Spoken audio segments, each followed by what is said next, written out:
শ্রীরামকৃষ্ণ ছিলেন ভোজন রসিক এবং ভজন রসিক। তা প্রথমেই তার ওই ভোজন রসিকের একটি ঘটনার উল্লেখ করছি। তিনি কামারপুকুর এসছেন এবং সেখান থেকে তিনি তার ভাগ্নের হৃদয়রামের বাড়িতে গেছেন।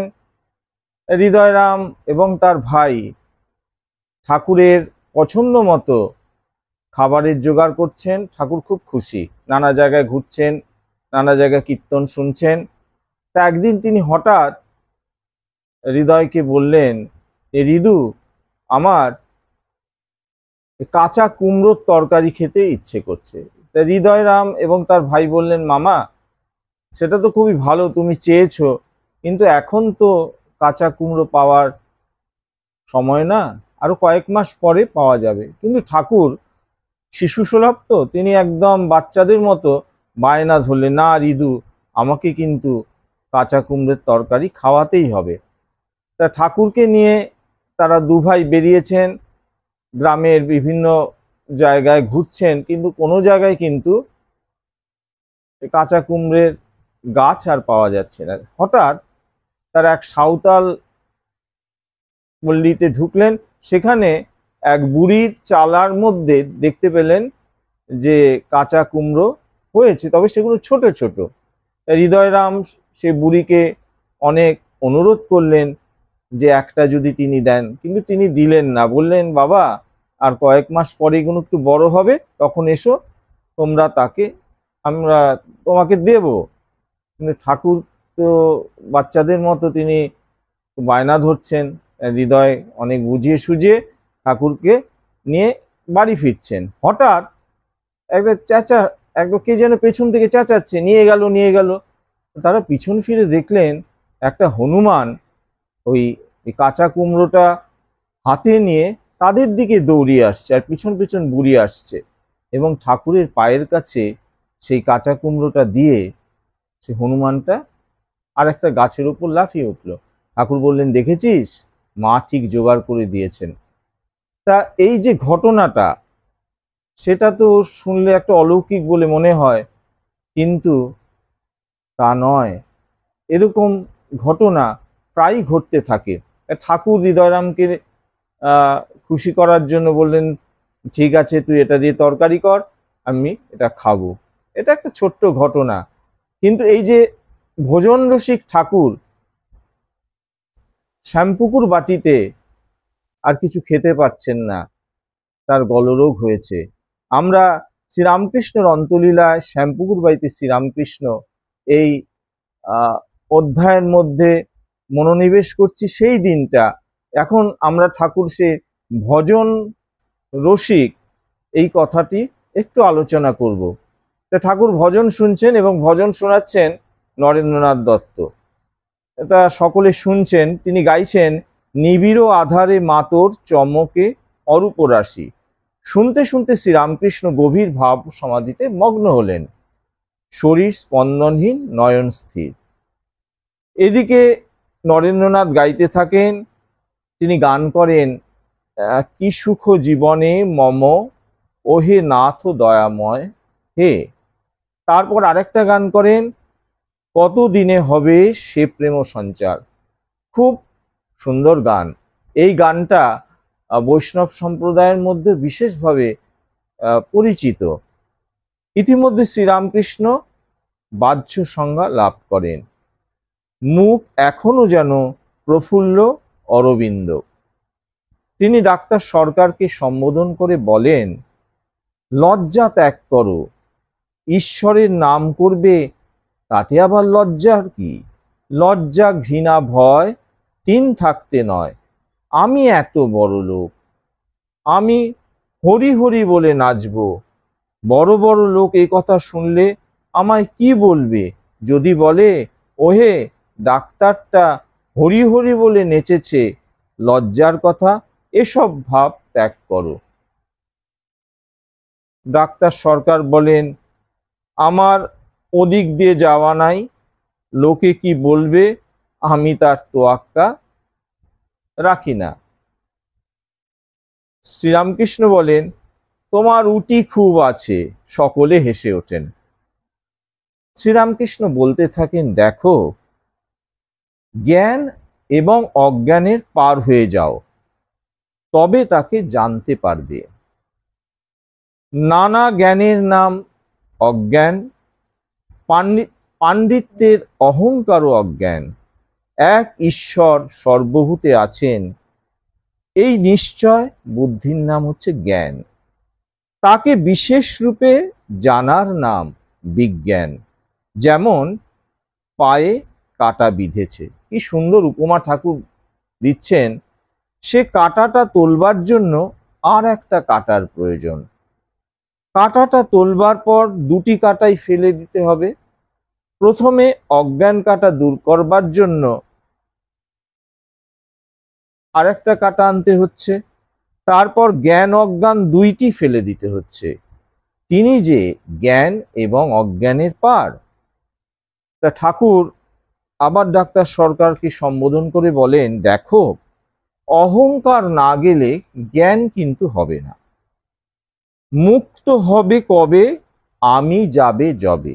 এটা অপূর্ব কথা। আমি ও আমার এই দুইটি অজ্ঞান। আমরা তো আমার আমার আমারই করে যাচ্ছি, কিন্তু আমার বলে তো কিছু নেই, সবই তো ঠাকুরের। তুমি ও তোমার এ দুটি জ্ঞান। যে ঠিক ভক্ত সে বলে, হে ঈশ্বর, তুমি কর্তা, তুমি সব করছো, আমি কেবল যন্ত্র। আমাকে যেমন করাও তেমনি করি। আর এসব তোমার ধন, তোমার ঐশ্বর্য, তোমার জগৎ, তোমারই গৃহ পরিজন, আমার কিছু নয়। আমি দাস, তোমার যেমন হুকুম সেরূপ সেবা করবার আমার অধিকার। ভগবান শ্রী রামকৃষ্ণ হচ্ছেন আলো এবং তিনি হচ্ছেন দাতা, তাই তিনি আমাদের সকলের দেবতা।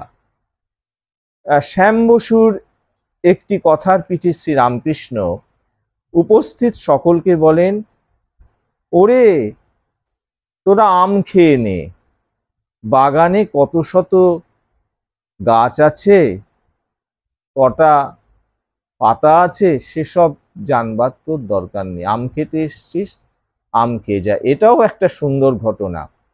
ঠাকুর ঘটনা কথা প্রসঙ্গে বলছেন যে দুই বন্ধু একটা আম বাগানে গেছিল, কিন্তু সেই বাগানের মালিক বলছেন যে 1 ঘন্টা তোমরা বাগানে থাকতে পারবে এবং 1 ঘন্টা পরে তোমরা বেরিয়ে আসবে। এই 1 ঘন্টার মধ্যে তোমরা যত খুশি আম খাও, কেউ কিছু বলবে না। তা দুজনই ঢুকলো।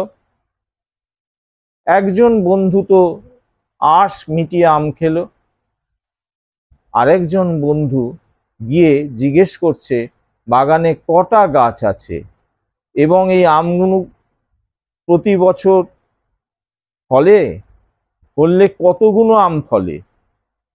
এই সব নানা রকম উল্টো পাল্টা কথা বলতে বলতে 1 ঘন্টা সে কাটিয়ে দিল, তার আম খাওয়া হলো না। কিন্তু যে প্রকৃত আম খেতে ঢুকেছিল, তার কিন্তু আম খেয়ে তার আম খাওয়ার আশ মিটে গেছে। সেই জন্য ঠাকুর বলছেন যে জগতে আমরা এসেছি ভগবানকে ডাকবার জন্য, কিছু কাজ করবার জন্য, এবং তার কাজ করবার পরে তো আমাদের ফিরে যেতে হবে।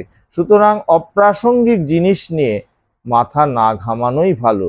তাতে আমরা যে কাজের উদ্দেশ্যে এসেছি সেই উদ্দেশ্যটা সাধিত হবে না যদি আমরা অন্য কিছুর মধ্যে বিশেষ করে নিজেকে নিয়োজিত করে থাকি। অপূর্ব উপমা। তা শ্যাম বসুকে লক্ষ্য করে তিনি বলছেন, এবং এই বলাটা তো আমাদের সকলকেই বলছেন, যে তুমি এ সংসারে ঈশ্বর সাধন জন্য মানব জন্ম পেয়েছো। জন্তু জানোয়ারের জন্ম তোমার হয়নি। ভগবান তোমাকে বুদ্ধি দিয়ে পাঠিয়েছে এবং উৎকৃষ্ট জন্ম মানব জন্ম দিয়েছেন। তা ঈশ্বরের পাদপদ্মে কিরূপে ভক্তি হয় তাই চেষ্টা করো। তোমার এত শত কাজ কি? ফিলোসফি লয়ে বিচার করে তোমার কি হবে? দেখো, আতপ মদে তুমি মাতাল হতে পারো, এই সুরির দোকানে কত মদ আছে, এই হিসাবে তোমার কি দরকার? সত্যি তো। আমি মার কাছে একমাত্র ভক্তি চেয়েছিলাম। ঠাকুর নিজের সম্বন্ধে বলছেন যে তিনি মার কাছে শুধু ভক্তি চেয়েছিলেন। তার পাদপদ্মে ফুল দিয়ে হাত জোর করে বলেছিলাম, মা, এই লও তোমার অজ্ঞান, এই লও তোমার জ্ঞান, আমায় শুদ্ধা ভক্তি দাও। এই লও তোমার সূচি, এই লও তোমার অসুচি, আমায় শুদ্ধা ভক্তি দাও। এই লও তোমার পাপ, এই লও তোমার পুণ্য, আমায় শুদ্ধা ভক্তি দাও। এই লও তোমার ভালো, এই লও তোমার মন্দ, আমায় শুদ্ধা ভক্তি দাও। এই লও তোমার ধর্ম, এই লও তোমার অধর্ম, আমায় মা শুদ্ধা ভক্তি দাও। অপূর্ব প্রার্থনা তিনি করছেন এবং আমাদেরও শেখাচ্ছেন, হে জীব জগৎ, তোমরাও কিন্তু এইভাবে প্রার্থনা করো এবং উদ্ধার হয়ে যাও। যদি কারো শূকর মাংস খেয়ে ঈশ্বরের পাদপদ্মে ভক্তি থাকে, সে পুরুষ ধন্য। আর হবিষ্যে খেয়ে যদি সংসারে আসক্তি থাকে, তবে তাকে ধিক, তাকে ধিক, তাকে ধিক। ডাক্তার সরকার ঠাকুরের কথার রেশ ধরে বললেন, তবে সে অধম। এখানে একটা কথা বলি, শোনো। ভগবান বুদ্ধদেব শূকর মাংস খেয়েছিল। শূকর মাংস খাওয়া আর পেটে কলিক, পেন, এ ব্যারামের জন্য তিনি আফিম খেতেন। ওইসব নির্বাণ টির্বাণ কি জানো? আফিম খেয়ে বুধ হয়ে থাকতেন, বাহ্য জ্ঞান থাকতো না, তাই নির্বাণ। মানে তিনি একটু রসিকতা করেই ভগবান বুদ্ধ সম্বন্ধে একটু আবল তাবল বলে ফেললেন। এখন বুদ্ধদেবের নির্বাণ সম্বন্ধে ডাক্তারের সরকারের এইসব উদ্ভট কথার ব্যাখ্যা শুনে সকলে কিন্তু হো হো করে হাসতে থাকেন। এদিকে শ্রীরামকৃষ্ণ শ্যাম বসুকে লক্ষ্য করে বলতে থাকেন, সংসার ধর্ম তাতে দোষ নাই, কিন্তু ঈশ্বরের পাদপদ্মে মন রেখে কামনা শূন্য হয়ে কাজকর্ম করবে। এই দেখো না, যদি কারু পিঠে একটা ফোড়া হয়, সে যেমন সকলের সঙ্গে কথাবার্তা কয়, হয়তো কাজকর্ম করে, কিন্তু যেমন ফোড়ার দিকে তার মন পড়ে থাকে, সেই রূপ সংসারে নষ্ট মেয়ের মতো থাকবে, মন উপপতির দিকে, কিন্তু সংসারে সব কাজ করে। ঠাকুর এরকম নানা রকম উপমা কিন্তু দিতেন, কিন্তু উপমাগুলোর মধ্যে প্রত্যেকটার মধ্যে কিন্তু অন্তর্নিহিত মানে লুকিয়ে থাকতো। এখন সেই সময় নাট্যকার গিরিশচন্দ্র এসে হাজির হন। তার সঙ্গে ডাক্তার সরকারের সায়েন্স অ্যাসোসিয়েশন সম্বন্ধে কথা হতে থাকে। কথা প্রসঙ্গে ডাক্তার সরকার গিরিশকে লক্ষ্য করে বলেন, আর সব করো, কিন্তু এই রামকৃষ্ণকে কিন্তু ভগবান বলে প্রচার করতে যেও না। এই বলে একটা সরল সাদাসিধে মানুষের তোমরা মাথাটা খেয়ে ফেলছো। গিরিশচন্দ্র বলেন, কি করি মশাই, যিনি এ সংসার সমুদ্র ও সন্দেহ সাগর থেকে পার করলেন, তাকে আর কি করব বলুন। তিনি তো আমাদের সকলের ভবনদী পারাবার তিনি করবেন, তিনি যে কাণ্ডারি। তখন শ্রীরামকৃষ্ণের পদধূলি গ্রহণ করেন গিরিশচন্দ্র, এবং ডাক্তার সরকারও হঠাৎ ঠাকুরের পদধূলি গ্রহণ করে ফেললেন। তিনি বললেন, দাও দাও, পাটা ভালো করে এগিয়ে দাও, আমি তোমার চরণ ধুলে সারা অঙ্গে মাখব। কি পরিবর্তন!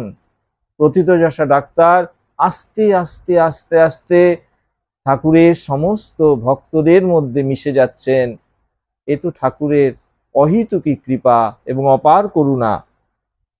এবং তিনি বলেন যে তোমরা ঠাকুরের ভক্ত, তোমাদেরও চরণ ধুলি দাও, আমি তোমাদেরও চরণ ধুলি মাথায় নেব। আরো কিছুক্ষণ কথাবার্তার পর ডাক্তার সরকার শ্রীরামকৃষ্ণকে উদ্দেশ্য করে বলেন, ভালো, তুমি ভাব হলে লোকের গায়ে পা দাও, সেটা কিন্তু ভালো নয়। তুমি ভাব টাপ যখনই হচ্ছে তখন এর ওর বুকে পা দিচ্ছ, গায়ে পা দিয়ে দিচ্ছ, মাথায় পা দিয়ে দিচ্ছ। ঠাকুর হাসতে থাকেন। তিনি বলেন, আমি কি জানতে পারি গা কারু গায়ে পা দিচ্ছি কিনা। হে ভগবান শ্রীরামকৃষ্ণ, তোমার ওই শ্রীচরণ দুটি আমাদের সকলকে দাও, আমাদের চরণ ছাড়া করো না। আমরা যেন তোমার সেই চরণকে আশ্রয় করে ভবনদী পার হয়ে যেতে পারি। আজ এই পর্যন্ত। ওম নমো ভগবতে শ্রীরামকৃষ্ণায় নমঃ।